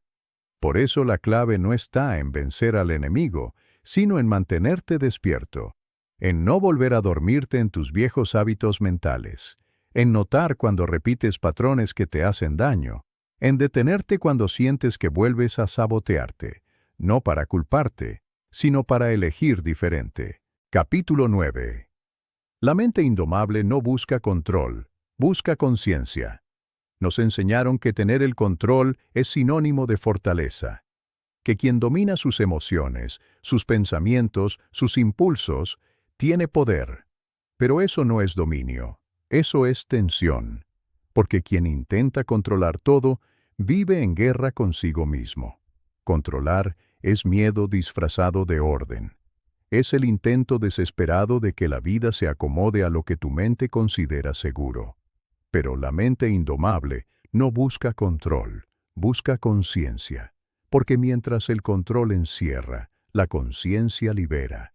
Mientras el control tensa, la conciencia comprende. No necesitas controlar tus pensamientos, necesitas entenderlos. No necesitas apagar tus emociones, necesitas saber de dónde vienen. No necesitas dominar la vida, necesitas estar presente en ella. La mente indomable no es la que todo lo calcula, es la que puede ver sin reaccionar. Es la que observa el caos y, en lugar de buscar una salida inmediata, respira y se pregunta, ¿qué está intentando mostrarme esto? Joseph Murphy decía que la mente subconsciente actúa bajo la impresión que recibe del consciente. Pero cuando el consciente intenta controlar demasiado, se vuelve opresor y la mente interna se bloquea. De ahí viene el autosabotaje, la ansiedad, la frustración. Porque la mente no fue creada para ser controlada, sino para ser comprendida. La conciencia no impone, acompaña. Recuerdo un caso que me marcó profundamente. Una persona que toda su vida quiso tener todo bajo control. Era de esas personas que planifican cada detalle, que no soportan los imprevistos, que sienten que si no lo piensan todo, algo terrible va a pasar. Tenía éxito, sí, pero vivía en alerta. Su mente era un campo de batalla constante. Pensaba en lo que dijo, en lo que no dijo, en lo que podría pasar. Todo el tiempo analizaba, anticipaba, corregía. Un día, su cuerpo colapsó. No porque estuviera enfermo, sino porque estaba exhausto. Su mente había agotado su sistema nervioso.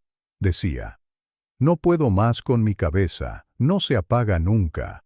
Y ahí estaba la raíz del problema. No necesitaba apagarla, necesitaba entenderla. Su mente no era su enemiga, simplemente estaba asustada. Joe Dispenza explicaba que la mente piensa más de lo necesario, porque intenta controlar lo desconocido. El pensamiento excesivo es miedo a lo que no puedes prever.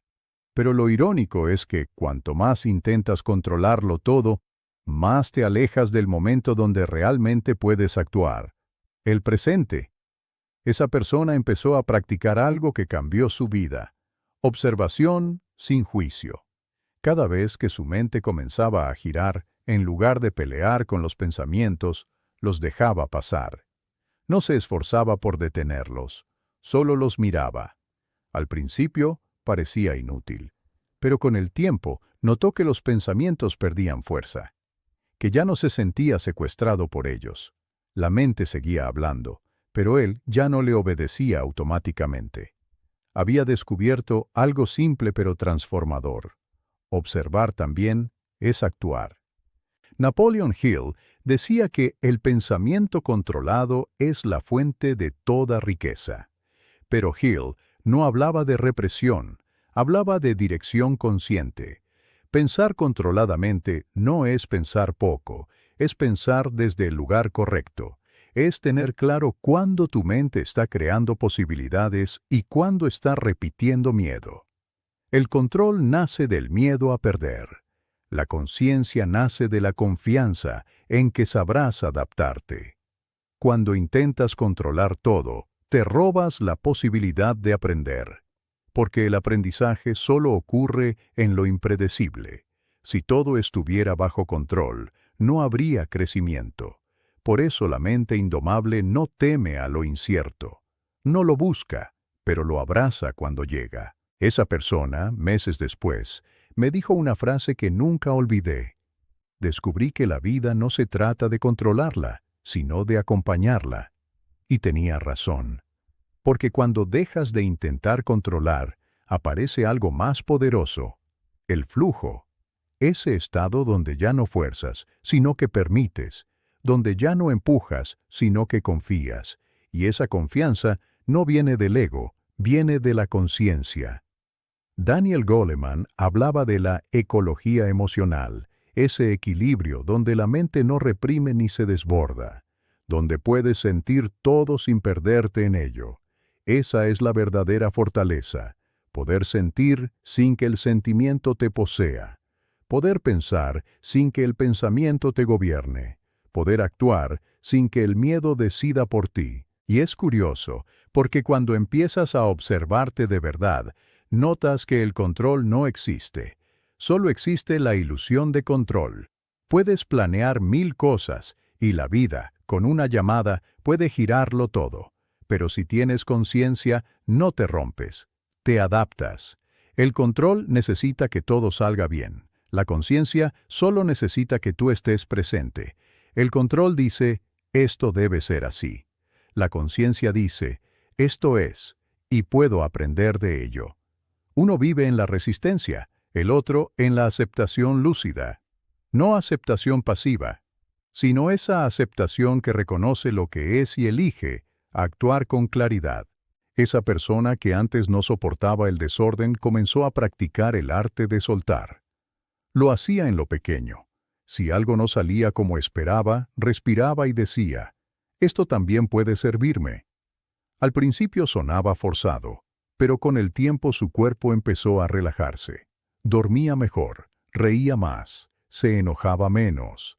Descubrió que no todo era tan grave como su mente lo pintaba, porque cuando tu mente deja de luchar por controlar, el cuerpo deja de vivir en amenaza.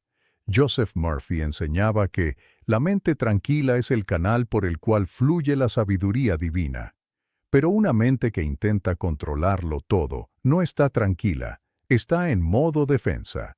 Por eso el verdadero dominio no es apretar más fuerte, sino soltar más profundo. No es imponer, es fluir con conciencia. Y esto no es un cliché, es biología espiritual. Cuando intentas controlar cada detalle, tu sistema nervioso vive liberando adrenalina y cortisol, preparándote para un peligro que no existe. Pero cuando eliges confiar, tu cuerpo cambia su química, libera dopamina, serotonina, oxitocina, no porque el mundo se volvió más fácil, sino porque tú dejaste de pelear con él. Entonces, ¿por qué tenemos tanto miedo de soltar? Porque creemos que si soltamos, perderemos el rumbo. Pero lo contrario es cierto. Cuando sueltas, por fin ves el camino. Mientras intentas controlar, estás mirando hacia adelante con miedo. Cuando sueltas, ves desde el corazón con claridad. Capítulo 10. El pensamiento que cura. Hay pensamientos que enferman y pensamientos que sanan. Y lo más desconcertante es que ambos nacen en el mismo lugar, dentro de ti. Porque el pensamiento no solo vive en la cabeza, vive en el cuerpo. Lo que piensas no se queda flotando como una idea. Se convierte en una sensación, en una química, en una vibración que tu cuerpo recibe y responde. Cada pensamiento es una señal eléctrica que se transforma en una orden biológica, y el cuerpo, obediente, cumple. Así, un pensamiento puede ser medicina o veneno, según el tono con el que lo pronuncias dentro de ti. No necesitas creer en milagros para entenderlo.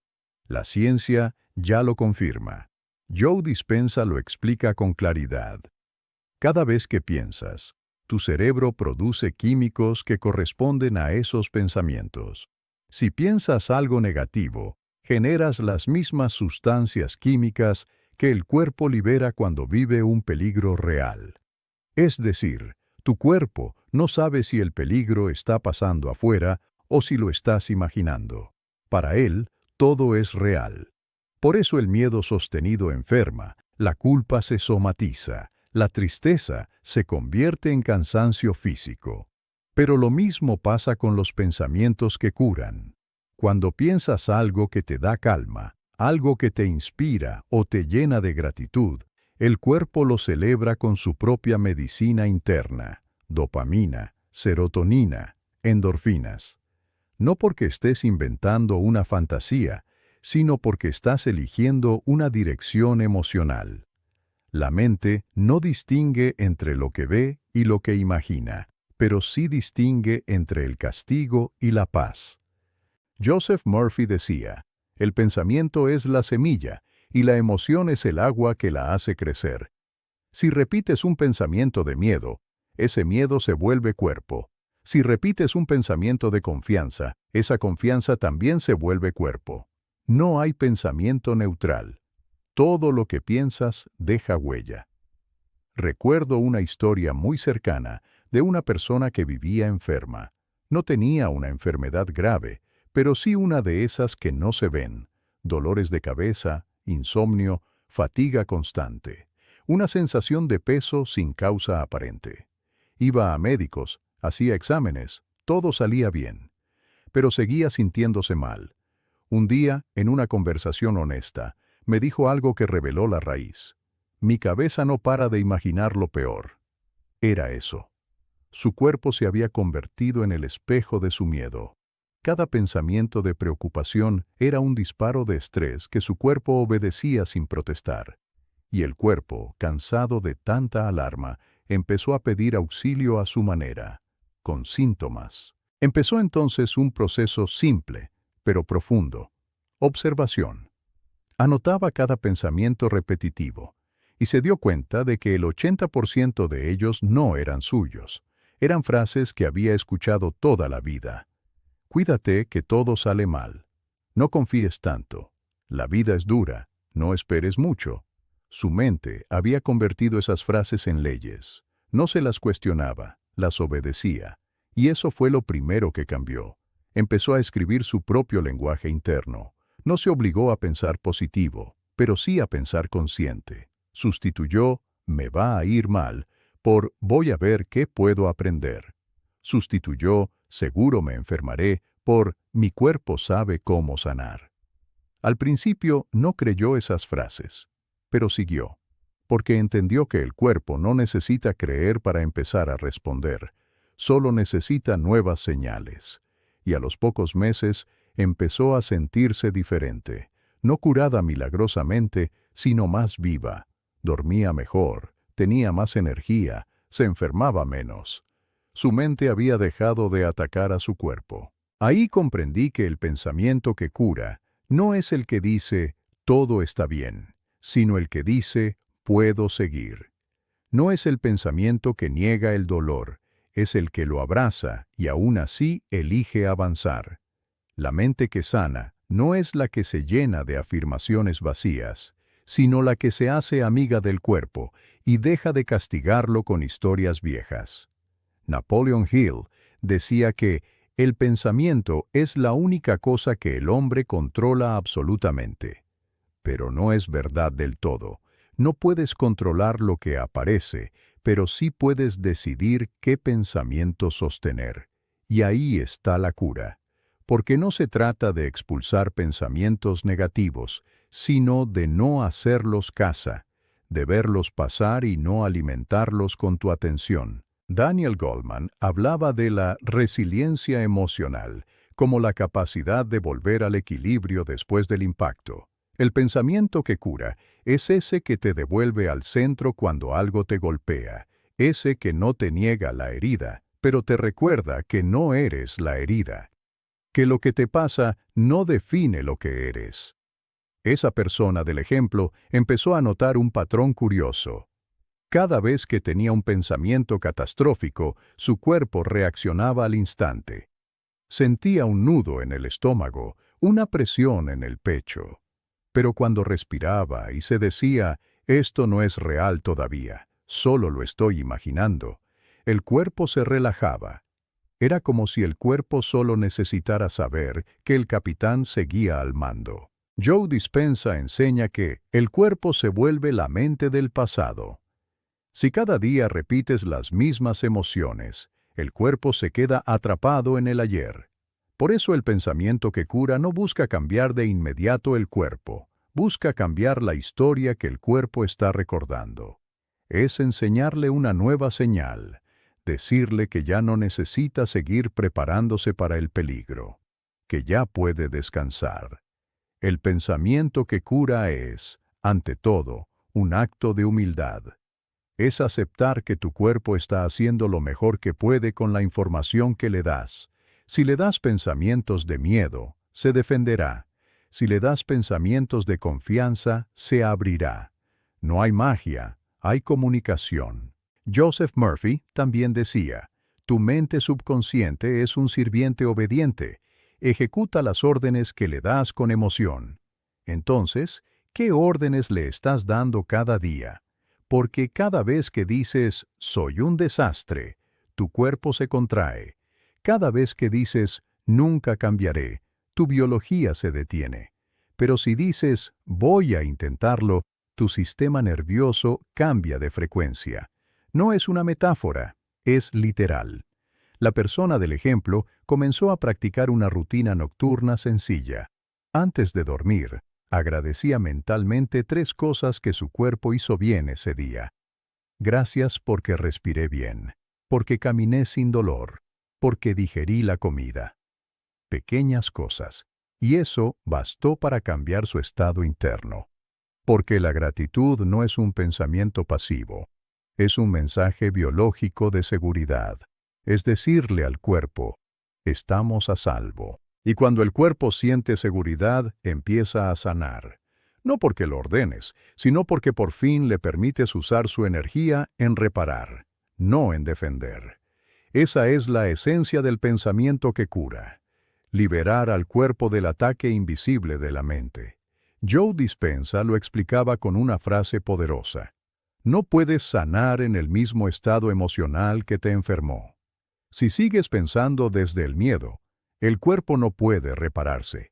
Pero si logras pensar desde la calma, el cuerpo entiende la orden. Es momento de regenerar. Y el cuerpo obedece. Siempre obedece. Capítulo 11. La guerra invisible entre tu yo viejo y tu yo nuevo. Nadie te lo dice, pero cada vez que intentas cambiar, hay una guerra dentro de ti. No una guerra con los demás, sino con tu propia mente. Una parte de ti quiere avanzar, crecer, romper patrones, y otra parte se aferra a lo conocido. Una parte sueña con una vida distinta, y otra te susurra que no lo lograrás. Una parte despierta temprano, motivada, y otra te arrastra de vuelta a la cama con la vieja excusa de ¿para qué intentarlo? Esa es la guerra invisible que todos vivimos. La lucha silenciosa entre tu yo viejo y tu yo nuevo. El yo viejo no es malo, solo tiene miedo. Es el conjunto de todas las versiones que fuiste, los hábitos, las heridas, las creencias que alguna vez te sirvieron para sobrevivir. El yo viejo no busca destruirte, busca protegerte, pero su protección te encierra, porque todo lo que conoce está hecho de pasado, y para crear algo nuevo, necesitas hacer lo que el pasado nunca hizo, creer sin evidencia. Joe Dispenza decía que, para crear una nueva personalidad, debes dejar de pensar, sentir y actuar como el viejo yo. Suena simple, pero no lo es, porque el viejo yo está cómodo, incluso en el dolor. Le gusta la rutina, aunque lo agote. Le gusta la queja, aunque lo hunda. Le gusta la duda, porque lo hace sentir a salvo. El viejo yo no soporta lo desconocido, y el yo nuevo solo puede nacer allí. Recuerdo una persona que vivió años intentando cambiar su vida. Quería dejar un trabajo que odiaba, sanar una relación que le hacía daño, empezar algo propio. Pero cada vez que lo intentaba, aparecía la resistencia. No afuera, dentro. Sentía ansiedad, dudas, culpa. Cada vez que algo se movía, su mente le gritaba, ¿y si te equivocas? ¿Y si lo pierdes todo? Hasta que un día se dio cuenta de que no era la vida la que lo detenía, Era su yo viejo defendiendo el territorio. El cuerpo, como dice Dispensa, es la mente hecha carne. Si durante años has sentido frustración, miedo o inseguridad, tu cuerpo aprende a vivir en ese estado químico. Se vuelve adicto a esa emoción. Así, cuando intentas cambiar, tu cuerpo lo interpreta como una amenaza. No porque estés haciendo algo malo, sino porque estás saliendo de su zona conocida. Entonces, aunque tu alma quiera avanzar, tu cuerpo tira de ti hacia atrás. Y esa es la guerra. Esa persona del ejemplo comenzó a notar el patrón. Cada vez que intentaba algo nuevo, cambiar su alimentación, hablar con más confianza, poner un límite, sentía un vacío en el estómago. No era intuición negativa, era su cuerpo diciendo, esto no me resulta familiar. Y ahí entendió que el cambio no se trataba de motivarse, sino de aprender a convivir con el miedo sin rendirse ante él. Napoleon Hill escribió, el punto de quiebre entre el fracaso y el éxito está en la persistencia cuando el cuerpo y la mente te piden rendirte. Y esa frase define perfectamente esta guerra. Porque el yo viejo no desaparece de inmediato. Se disfraza. Se hace pasar por prudencia, por realismo, por sentido común. Te susurra. No corras riesgos. Espera un poco más. No estás preparado. Pero su objetivo no es cuidarte, es mantenerte igual. Esa guerra se siente en lo cotidiano. Cuando empiezas a pensar distinto, el yo viejo se ríe y te dice que no servirá. Cuando intentas tener fe, te recuerda todas las veces que fallaste. Cuando decides cuidarte, te repite que es egoísmo. Cuando comienzas a valorarte, te muestra las voces del pasado que te dijeron que no valías tanto. El yo viejo no quiere perderte, porque si lo haces, él deja de existir. Y sin embargo, no puedes eliminarlo peleando. No puedes ganarle gritándole que se calle. Solo puedes mirarlo con conciencia y decirle, ya no te necesito para sobrevivir. Porque el yo viejo fue necesario alguna vez. Te ayudó a soportar el dolor, a adaptarte al rechazo, a evitar riesgos cuando no tenías fuerzas. Pero lo que un día fue protección, hoy es prisión. Daniel Goleman decía que la autoconciencia no cambia las emociones, pero cambia tu relación con ellas. Lo mismo pasa con el yo viejo. No desaparece, pero deja de tener poder sobre ti cuando lo reconoces. Cuando entiendes que su voz no eres tú, sino una grabación antigua que se repite cada vez que intentas salir del molde. La persona del ejemplo empezó a hacer algo curioso. En lugar de huir del miedo, lo nombraba. Cuando aparecía el pensamiento de «no vas a poder», se decía «Hola, viejo yo, ya te conozco». Y solo con eso, la emoción perdía intensidad. Porque cuando identificas al enemigo, deja de ser invisible. El yo nuevo, en cambio, no grita, susurra, no se impone, invita, no exige resultados, pide coherencia. Te dice, hazlo distinto, aunque no te sientas listo. Pero para escucharlo necesitas silencio, porque su voz es calma. El ruido de tu yo viejo es fuerte, porque viene de la costumbre, pero el susurro del yo nuevo se siente más en el pecho que en la cabeza. Joseph Murphy decía, tu mente subconsciente crea lo que siente como verdadero. Y ahí está la clave. No basta con pensar diferente, hay que sentir diferente. Pero no puedes sentir como tu yo nuevo si sigues alimentando las emociones de tu yo viejo. Si sigues viviendo en la culpa, en la queja, en la duda, seguirás vibrando desde el pasado. Y lo que vibra desde el pasado no puede atraer un futuro nuevo. Capítulo 12. La mente invencible. Una mente invencible no es la que no se cae.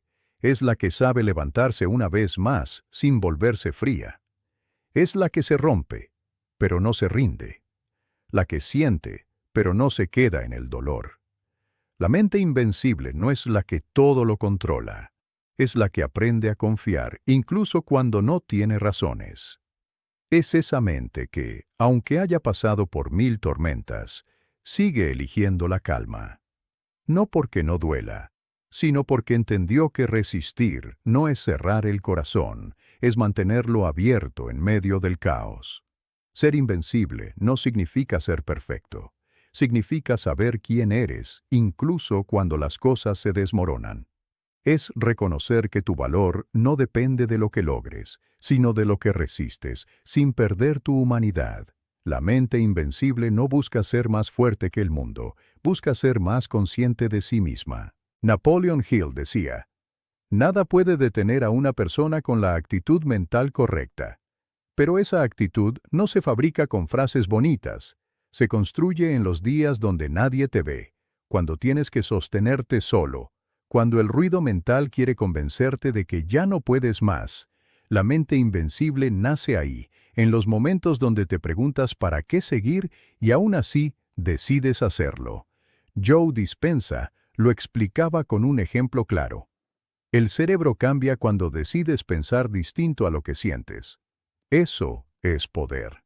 Porque cuando la emoción del miedo, la culpa o la tristeza quiere apoderarse de ti, y eliges pensar algo diferente, algo que te devuelva a ti, estás moldeando una nueva mente. No una mente inmune, sino una mente que no se deja dominar por lo que siente. Recuerdo una persona que pasó por uno de esos procesos que cambian la vida. Lo perdió casi todo en poco tiempo. Una relación, su trabajo, la salud de alguien querido. Y aunque trataba de mantenerse fuerte, por dentro se estaba desmoronando. Decía que cada mañana se levantaba con el mismo pensamiento. No quiero sentir más. Pero el problema es que cuanto más quería no sentir, más se hundía. Su mente había entrado en un ciclo de dolor y resistencia, hasta que un día entendió algo que lo cambió todo. No tenía que dejar de sentir, tenía que dejar de resistir. Empezó a practicar algo muy simple, aceptar lo que pensaba sin discutirlo. Si su mente decía, esto es el fin, él respondía en silencio, eso es lo que tú crees. Si pensaba, no voy a poder, decía, vamos a ver. No se trataba de afirmaciones, era conciencia. No negaba su realidad, la miraba con amor, y poco a poco, esa conciencia empezó a ganarle al caos. No porque la vida se arreglara de golpe, sino porque ya no se sentía su víctima. Daniel Goleman explicaba que la resiliencia no se trata de reprimir las emociones, sino de transformarlas en energía útil. Y eso fue lo que esa persona hizo. Convirtió su rabia en motor, su tristeza en introspección, su miedo en claridad. Descubrió que la mente no es invencible porque no sienta, sino porque sabe qué hacer con lo que siente. La mente invencible no nace en la calma, nace en la tormenta. Es esa voz interior que te dice, aún estoy aquí, cuando todo se derrumba. Es ese instante en que eliges no ceder ante el pánico, no porque no tengas miedo, sino porque el miedo ya no tiene la última palabra. Joseph Murphy decía que la fe es un pensamiento repetido con confianza. Y eso es exactamente lo que hace una mente invencible. Repite la fe, no una fe religiosa, sino una fe en ti, una fe en que todo tiene un sentido, incluso cuando aún no lo entiendes. Porque cuando la fe se vuelve un pensamiento constante, el cuerpo se tranquiliza, la energía se alinea y la mente recupera su poder. Esa persona del ejemplo empezó a hablarse diferente. En lugar de decir, no puedo, decía, voy a intentarlo. En lugar de, esto me destruyó, decía, esto me está transformando. No se trataba de negar el dolor, sino de dirigirlo. Porque el dolor no desaparece ignorándolo, desaparece cuando lo atraviesas con una mente que se rehúsa a quedarse en el suelo. Joe Dispenza decía algo que parece obvio, pero no lo es. No puedes crear un nuevo futuro desde la energía del pasado. Y es ahí donde se demuestra si tu mente es invencible o no. Porque si cada día repites los mismos pensamientos del ayer, estarás condenado a vivir los mismos resultados. La mente invencible no repite, crea. No se aferra al recuerdo, lo convierte en enseñanza. No revive la herida, la transforma en propósito. Pero hay algo que pocos entienden. Una mente invencible también se cansa, también llora, también duda, también se quiebra. Lo que la hace invencible no es su dureza, es su suavidad. Es su capacidad de reconocer su vulnerabilidad sin rendirse. Es su manera de detenerse a llorar y, aún así, seguir caminando. Porque el descanso no es rendición, es estrategia. Napoleon Hill escribía que la mayoría de las personas se rinden justo antes de alcanzar el éxito, y eso pasa porque confunden cansancio con fracaso. Pero una mente invencible sabe distinguir, sabe cuándo pausar y cuándo empujar, sabe que el silencio también es progreso, que la paciencia también es fuerza. La persona de la historia entendió eso con el tiempo. Hubo días en los que no quería levantarse, pero se recordaba algo que había leído de Murphy. Tu subconsciente responde a la imagen dominante que sostienes de ti. Así que empezó a imaginarse en calma, aunque no lo estuviera, a verse fuerte, aunque se sintiera roto, no para mentirse, sino para dirigir su energía. Porque el subconsciente no necesita evidencia, solo repetición. Poco a poco, su vida comenzó a ordenarse, no de forma mágica, sino natural. Consiguió un trabajo nuevo, más acorde con lo que amaba. Recuperó su salud emocional y, lo más importante, recuperó su paz. Cuando me lo contó, no dijo, todo cambió, dijo, yo cambié. Y esa frase tiene más poder que cualquier milagro, porque la mente invencible no busca que la vida cambie. Se convierte en el cambio que la vida necesita.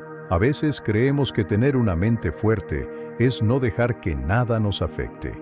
Pero eso no es fortaleza, eso es represión. Una mente invencible no es impermeable, es consciente. Sabe cuándo soltar, cuándo quedarse y cuándo simplemente observar. No necesita entender todo, porque ha aprendido a confiar en la sabiduría de lo invisible. Joe Dispenza lo explica así.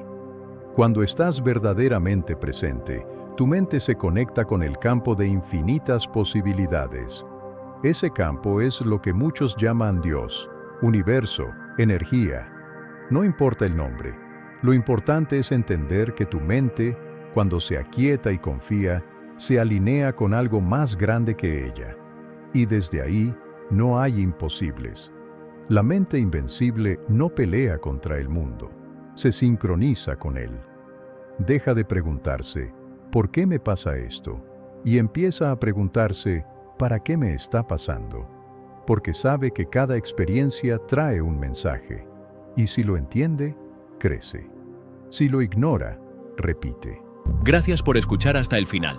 Si este audiolibro resonó contigo, te invito a sumergirte en nuestra lista de reproducción de audiolibros metafísicos, donde cada título abre una nueva puerta de comprensión y poder interior. Recuerda, lo que alimentas a tu mente se convierte en tu vida. No te vayas aún, quédate un poco más. Puede que el próximo audio sea la respuesta que estabas buscando. Solo escucha.